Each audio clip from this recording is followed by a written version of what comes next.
Bonjour tout le monde, bonjour à tous, bienvenue sur BAM dans CAP, les amis, j'espère que vous allez tous bien. Alors aujourd'hui, nous allons tout simplement continuer avec la fiche EP1, d'accord? Et nous allons travailler aujourd'hui sur notre fiche activité.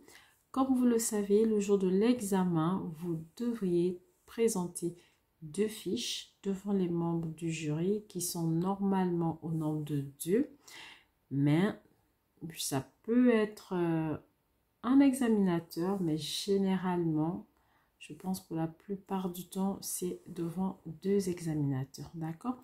Donc, vous allez avoir 25 minutes de présentation, mais pendant ces 25 minutes, vous aurez que 5 minutes pour présenter vos deux fiches. 5 minutes pour vos deux fiches et les 20 minutes restantes, en fait, elles seront uniquement pour les questions. C'est vrai, 5 minutes, c'est pas beaucoup pour présenter les deux fiches, mais nous n'avons pas le choix, les amis. Donc, je vous ai déjà fait une vidéo où j'ai pu mettre, autant pour moi, un chrono. J'ai travaillé la fiche soins, j'ai mis le chrono et franchement, ça a été possible. Pour cette fois, je ne mettrai pas de chrono, d'accord? Je vais tout simplement lire. Je ne vais pas aller très vite parce que vous savez, le jour de l'examen, il va falloir aller un peu vite, d'accord? Parce que le temps qui vous est imparti n'est pas suffisant pour vous apaisantir dans la lecture.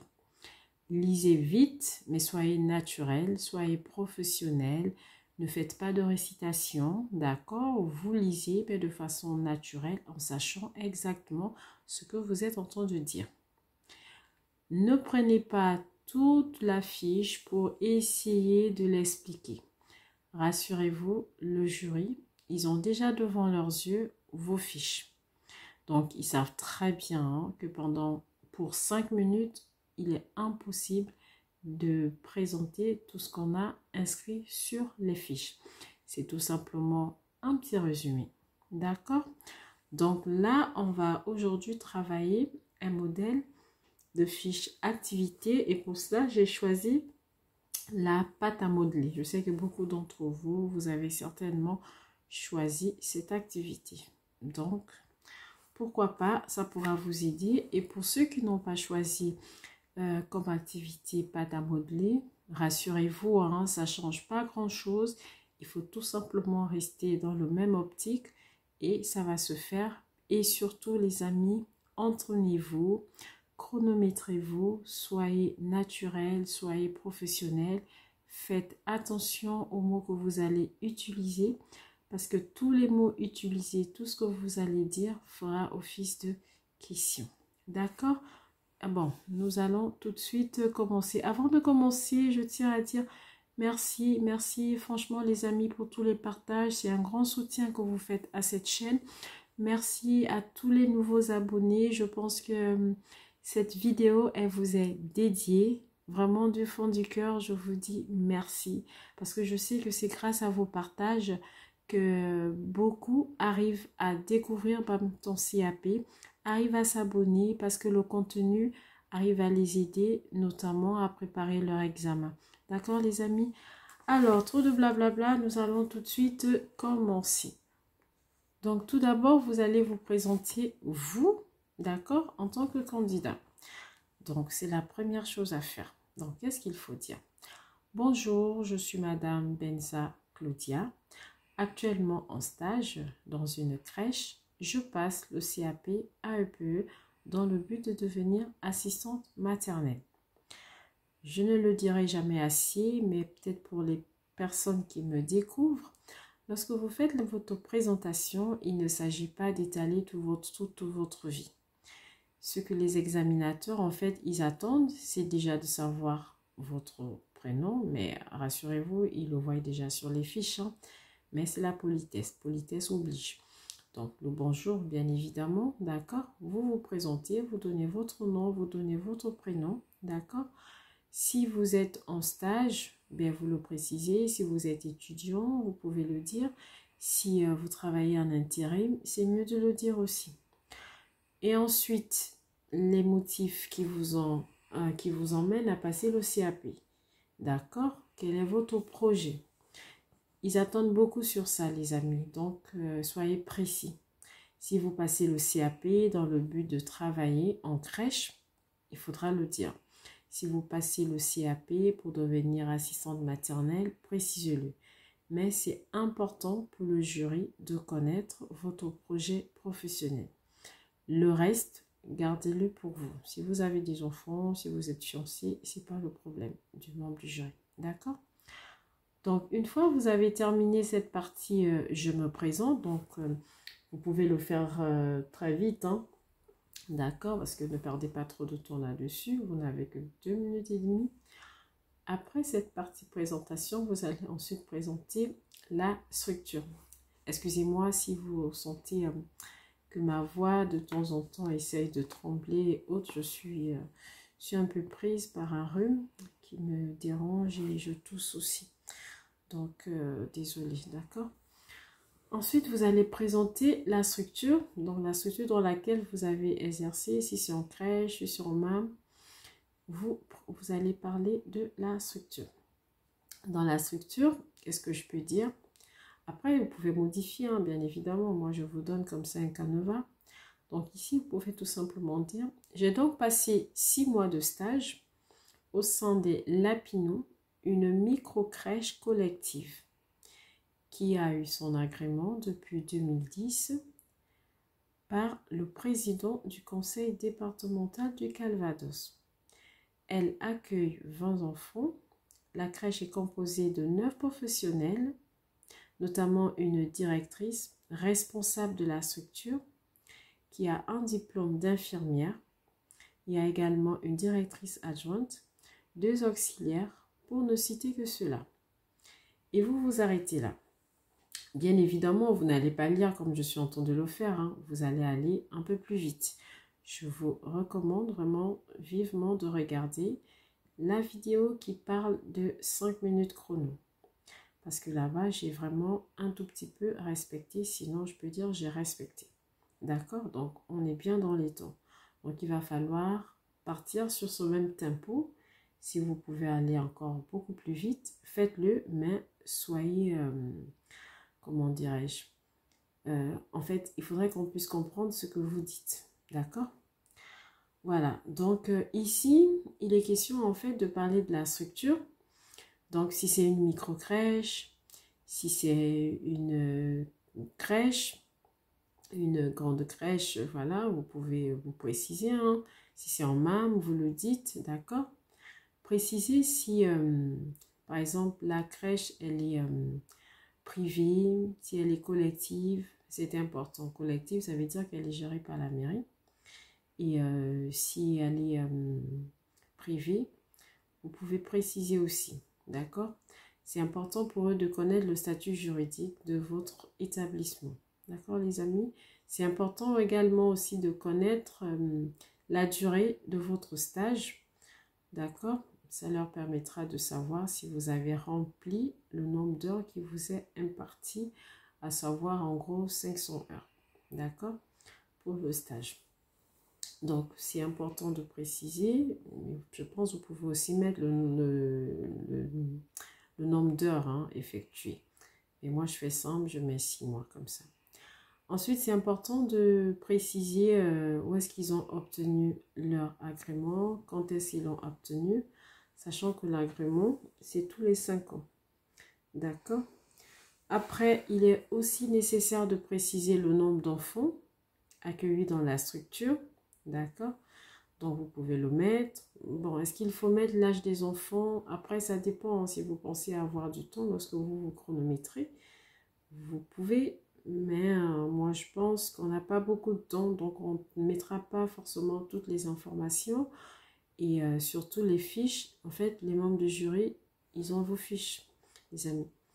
Donc, voilà, vous présentez le nombre d'enfants. Vous comptez le nombre de professionnels qui sont dans la structure. Donc, de la directrice adjointe, le nombre de CAP, le nombre d'auxiliaires, si vous avez un médecin qui passe, un psychologue, tout ça, vous comptez et vous mettez le nombre total de professionnels, d'accord, qui interviennent dans la structure. Donc, c'est pour cela ici, moi je suis partie sur 9. Et après, vous pouvez avoir plus ou moins selon votre structure. Il va juste falloir adapter, les amis. Ensuite, la directrice. Ben oui, donc c'est la responsable de l'établissement. Il est important de préciser son diplôme. Si elle est infirmière, vous précisez qu'elle est infirmière. Si elle est éducateur jeune enfant, vous précisez qu'elle est éducatrice jeune enfant. D'accord? Bon, on ne pourra pas citer tout le monde, donc on peut s'arrêter à la directrice adjointe ou s'arrêter, comme je l'ai fait, aux deux auxiliaires et compléter par, pour ne citer que cela. C'est-à-dire, il y a plus, mais on s'arrête là. Une fois vous terminez cette partie, les amis, vous allez passer à la partie donner le nom du soin ou de l'activité. C'est important, les amis. Franchement, ce que je vous dis ici s'adapte à toutes vos fiches. Hein. Je ne vais pas rentrer, je ne vais pas prendre le cas de, par exemple, le lavage des mains, le soin du visage, le brossage des dents. Non, on ne va pas prendre fiche par fiche, mais c'est un modèle qui est, comment dirais-je? En fait, c'est un modèle qui répond aux exigences, d'accord? Donc, c'est sous ce format qu'on attend votre résumé en 5 minutes, les amis, d'accord? Donc, vous allez juste le travailler comme ça, vous réécoutez la vidéo, vous prenez les éléments importants et vous travaillez en adéquation avec votre fiche, que ce soit soin ou l'activité, d'accord? Donc, ensuite, ici, vous allez donner le nom de l'activité ou du soin. C'est important de le préciser, les amis. Donc, vous dites bien, je vous présente ma fiche activité, pâte à modeler. Vous donnez le nom de l'activité ou du soin. Une fois cette partie faite, vous passez à l'objectif. L'objectif, c'est l'objectif du soin ou de l'activité. D'accord? Donc, concernant la pâte à modeler, on ne va pas forcément citer tous les objectifs. Hein, d'accord? Ça peut être 2, 3 et le reste, on laisse parce qu'on sait que sur la fiche, on a mis beaucoup plus.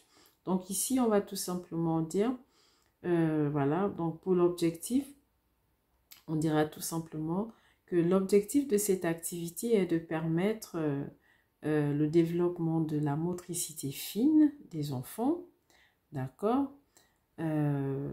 Qu'est-ce qu'on peut encore dire? L'imagination, voilà, ça emmène aussi, ça développe aussi l'imagination et la créativité, d'accord?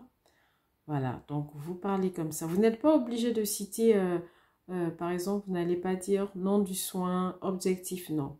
Lorsque vous allez parler, ils vont tout simplement se retrouver. C'est-à-dire, je finis de présenter la crèche, et quand je finis de présenter la crèche, c'est-à-dire la structure, d'accord, donc je me suis arrêtée 2 auxiliaires pour ne citer que cela, bien, vous pouvez tout simplement continuer en disant, je vais vous présenter aujourd'hui ma fiche activité pâte à modeler. Ils savent que là, vous avez donné le nom de votre activité. Une fois dit, bien, vous dites par la suite, cette activité permet le développement, voilà, de la motricité fine, l'imagination, la créativité. Vous voyez très bien qu'ils savent que là, vous avez parlé de l'objectif. Donc, on n'est pas obligé de dire objectif temps, non. Ça, ils le verront sur vos fiches. D'accord? C'est pour cela que je disais tantôt, il fallait être professionnel. Ensuite, une fois que vous avez terminé cette partie objectif, vous allez parler de l'enfant. D'accord? Donc, l'enfant, là, vu qu'on est dans une activité, on ne peut pas faire l'activité avec un seul enfant. Après, ça dépend. Si par exemple, vous êtes stagiaire, bien sûr, vous pouvez le faire. Parce que votre référente a voulu que vous le fassiez avec un seul enfant.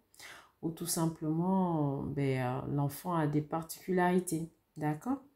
Mais en règle générale, lorsqu'on présente une fiche activité, c'est généralement avec 2 ou plus. D'accord? Après, n'allez pas aussi chercher à avoir trop d'enfants, sinon vous allez avoir des questions sur comment est-ce que vous faites pour gérer surtout des activités comme la pâte à modeler. Il faut vraiment être très vigilant parce qu'un enfant peut prendre une pâte et il avale, vous voyez? Donc, faites attention au nombre d'enfants. Donc, 2, franchement, c'est beaucoup. Le pluriel commence par 2, donc 2, c'est bon. Donc, vous présentez les enfants, vous pouvez dire, j'ai donc choisi pour cette activité Gustave et Rosalie. Ils ont tous les deux 22 mois. Ils sont souvent à l'écart, ne jouent pas avec les autres petits copains. D'accord? Ils marchent de façon autonome. D'accord? Ils savent manipuler, écraser une patte.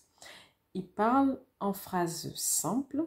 Ils sont capables de comprendre et peuvent mémoriser une consigne simple. D'accord? Là, vous avez parlé des enfants que vous avez choisis. Vous avez donné les caractéristiques de ces enfants-là. D'accord, les amis? Une fois cette partie faite, bien, vous pouvez maintenant parler du déroulement de l'activité. Donc, vous pouvez tout simplement introduire en disant, bien, mon activité, je l'ai fait en 3 phases. Tout d'abord, donc c'est la première partie. Qu'est-ce que vous allez faire? Vous allez d'abord contrôler. Bon, forcément, on ne va pas tout citer, les amis, d'accord? Sur la fiche, ils vont avoir plus de détails. Mais là, nous avons un temps qui nous est imparti. Et il faut obligatoirement qu'on respecte ce temps. Et surtout que nous avons 2 fiches à présenter. Donc ici, nous allons tout simplement dire, voilà, je vais contrôler l'état de la pâte. D'accord? Je vais désinfecter la table. Je mettrai le matériel nécessaire. D'accord? Et ensuite, vous pouvez dire, ben, je vais me rapprocher des enfants et proposer l'activité. Comme vous le savez, hein, on ne force pas un enfant, on propose. S'il est d'accord, c'est bien. Donc, c'est important quand même dans ce que vous allez choisir de notifier ici, de dire je vais proposer. Après, certainement, vous aurez beaucoup de choses à mettre avant sur votre fiche, d'accord, avant l'activité, mais on ne va pas forcément tout citer, d'accord? Une fois on a fini la partie avant, donc tout d'abord, donc c'est l'introduction. Ensuite, on peut continuer en disant ensuite, donc ça veut dire là, vous avez déjà fait la proposition aux enfants, on suppose qu'ils sont d'accord, bien vous allez aller dans la pièce d'activité. Donc déjà, vous allez passer vous laver les mains. Donc ensuite, nous allons nous laver les mains. Donc les enfants, ils vont se laver les mains. Vous aussi, vous allez vous laver les mains, bien évidemment. D'accord? Donc vous pouvez dire, nous allons nous laver les mains. Je resterai toujours à côté des enfants pour leur sécurité et apporter de l'aide si besoin. D'accord? Ça, c'est important. D'accord? Des phrases comme ça sont importantes. Parce que le membre du jury, en fait, ils ont besoin de savoir votre rôle pendant l'activité. Parce que comme vous le savez, ce n'est pas à vous de faire l'activité à la place de l'enfant. C'est l'enfant que vous allez mener vers l'autonomie. Donc ici, c'est l'enfant qui doit être acteur. Mais vous avez besoin d'être là pour la sécurité, pour féliciter, pour aider si besoin. Donc si, c'est une condition. Ça veut dire s'il n'y a pas besoin, ben vous ne faites pas. Mais vous êtes là toujours à côté pour la sécurité. D'accord? Donc, on va juste dire, voilà, on va se laver les enfants. Nous allons nous laver les mains. Je reste à côté des enfants pour la sécurité. J'aide si besoin, d'accord? Je respecte également les règles d'ergonomie, d'accord? Parce qu'il faudrait que vous aussi, vous adaptez des bonnes postures, d'accord? Donc, je respecte les règles d'ergonomie. Je rappelle les consignes, d'accord? Et je félicite. Vous pouvez vous arrêter là pour la deuxième partie, d'accord? Et ensuite, vous allez parler enfin, ça veut dire après l'activité, qu'est-ce que vous faites? Ben, les enfants vont encore se relaver les mains, vous allez les raccompagner et les laisser en sécurité auprès des collègues. Vous allez revenir dans la pièce pour désinfecter et mettre la pièce en état.